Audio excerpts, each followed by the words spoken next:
In Shenzhen, we have Xiao Geng, Director of the Institute of Policy and Practice with Shenzhen Finance Institute, the Chinese University of Hong Kong in Shenzhen.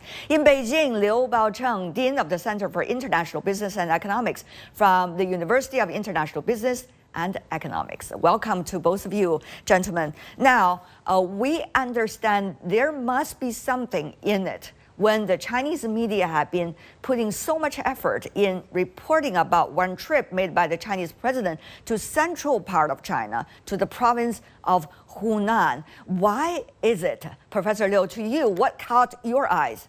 Chinese open door policy and domestic reform, first, they working hand in hand in synchronization, and they really mutually supportive.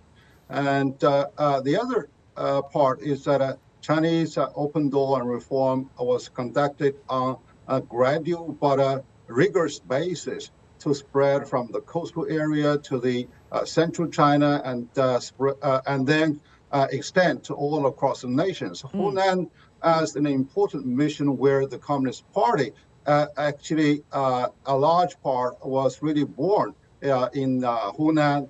And now President Xi is there to strengthen the fact that now we need institutional opening towards the world, and Hunan is having the Chinese communist tradition. But in the meantime, they also have every condition to open further to the global market in terms of the high quality manufacturing, in terms of innovation, and also integrating the regional collaboration with the neighboring provinces. I see. Professor Xiao, you are now sitting in Shenzhen, which is the front line of China's reform and opening up back in the 1990s. So tell me more, when you are looking at a piece of news like this, what immediately came to your mind? Well, I think our leaders is now focusing on the economy and particularly on the people. I think Hunan is one of the inland province with quite a big population. And I think currently the Chinese economy needs really to restart.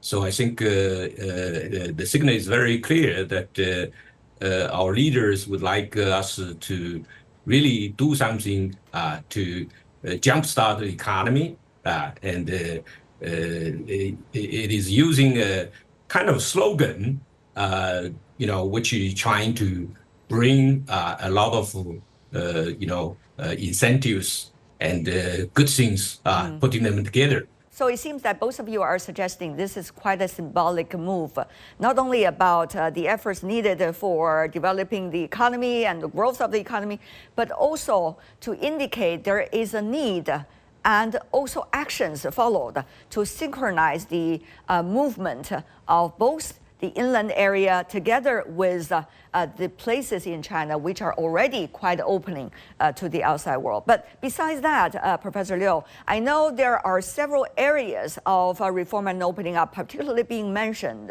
during this trip. Involves directions of innovation and also collaboration. Tell me more about that.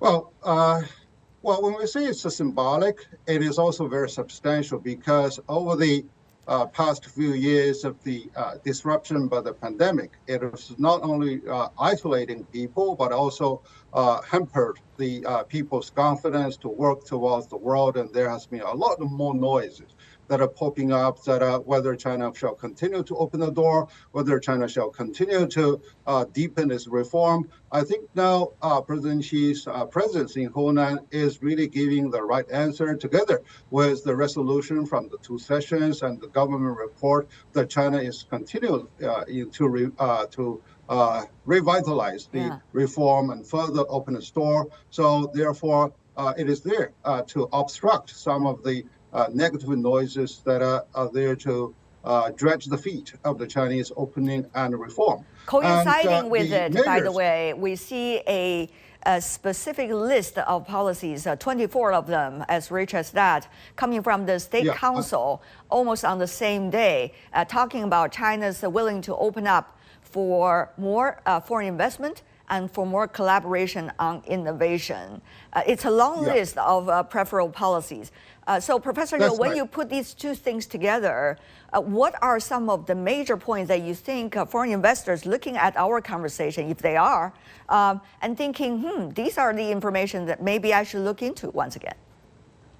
One is the protection of intellectual property rights. So this is something that's fundamental. And second is that are they being placed on an equal footing with many other market players within China, because we have different type of ownership. There has been some of the differentiated, if not discriminatory, practices going on at the local level in terms of government procurement, in terms of the judicial justice and the judicial efficiency. And the other is that they are given some of the support at particularly at the local level in terms of access to finance, in terms of access to the calculation of carbon emission by using some of the fossil-based energies. And then market access is something that's largely concerned with regard not only the further the opening of the conventional areas by eliminating the manufacture area for foreign participation in terms of the barrier, and more of the finance is also being opened to them. And of course, those are research and development. The programs through foreign investment is highly encouraged in the area of biotech, semiconductor, etc. It is there to support the Chinese way of modernization, but in the meantime, they are also contributing to the synchronization and integration of global economy, and in which China can also contribute to the further growth of the entire GDP of the world. Right. Professor Xiao, you are an economist. How persuasive these measures could be, and how much trust do you see foreign investors are having these days regarding the kind of space they are likely to have according to these latest rules? Well, I think China in the first 40 years of reform benefited a lot from reform and opening.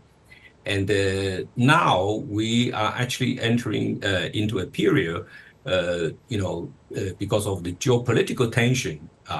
There are a lot of uncertainties, particularly U.S.-China relations.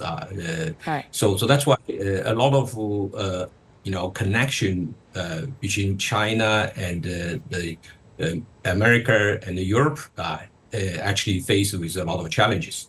So the question now is that the world is very big, so we need to continue to open so that we can connect to not just the United States and Europe, but also the countries along the Belt and the Road and in the ASEAN, in Middle East. So there's a lot of potential for much wider, diversified opening. But the growth rate target is very clear, about 5%. And therefore, many say it's quite a challenge. It's not about the potential, the long-term potential, but it's more about how to implement the immediate goals for the rest of the year, isn't it, Professor Xiao, briefly? Yes, I think that in terms of GDP growth, the objective is should be achievable. But I think they're more than that because in terms of the stock market, the property market, so there's a lot of wealthy creation process we need to continue. And also a lot of challenges in technology, in new technology. So we need a really forceful opening to help the economy to overcome, the sluggishness after the COVID. Right. Trust is one thing.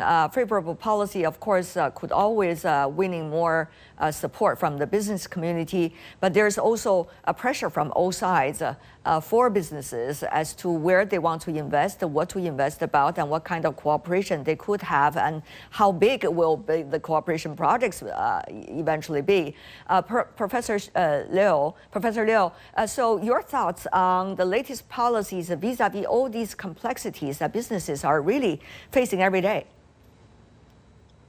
Well, one challenge the business are facing is that they have to look at the geopolitical rivals, and particularly U.S. is really putting a lot of embargo on the high tech, especially in the area of semiconductor and biotech. And now they're also launching a number of the investigations in the anti-dumping area. And so, but having said that, through my interview with so many U.S. business and many other institutions, including some of the think tanks, they still said that the interdependence between China and the United States in terms of economic cooperation and this synergy and complementarity is so strong that no politicians can really disrupt that. Right. And the other issue is that for companies, they are not really gamblers. They calculate based on the cost and the benefit with regard to the policy prediction.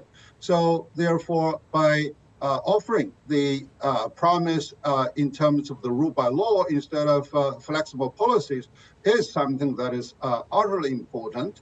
And the other is the balance between national security versus economic efficiency, because still there has been some of the cloud that looming large that requires better communication from China with regard to the espionage law and national security in terms of information. So therefore, I think the decree really is they're touching upon this, that in terms of the data transformation for businesses, for multinational companies, and that was given quite much of the support instead of the civilians. So I think this really gives more confidence of those the potential and existing investors. And the other is that investment requires ecosystem. It's not only those companies with money or with technology, but also they need a law firm to support, consulting firms to support.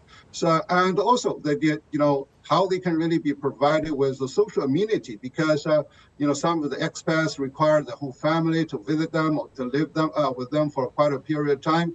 So we do really need to talk about a holistic approach in terms of creating the enabling and friendly environment for foreign businesses. Well said. Professor Xiao, your thoughts? Well, I think China is facing a very complicated situation, both globally and internally, because on the one hand, we need to deal with some of the geopolitical issues, but on the other hand, we need at the economy level really improve our productivity, and this is not easy because a lot of noises at the geopolitical front could depress our confidence of the market participants, because market participants are really looking at the profit, the income, and wealth. So that's why we come up with some of the newer and more abstract objectives, slogans, which is basically trying to capture the complexity.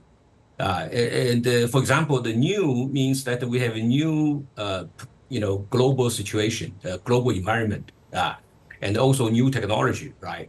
And the quality basically means that we really need to think about how to, dig deeper into our, incentive systems, governance systems, and how we really attract, people, to do, innovation. Xiao Geng and Liu Baocheng, thank you so much, gentlemen, for joining us.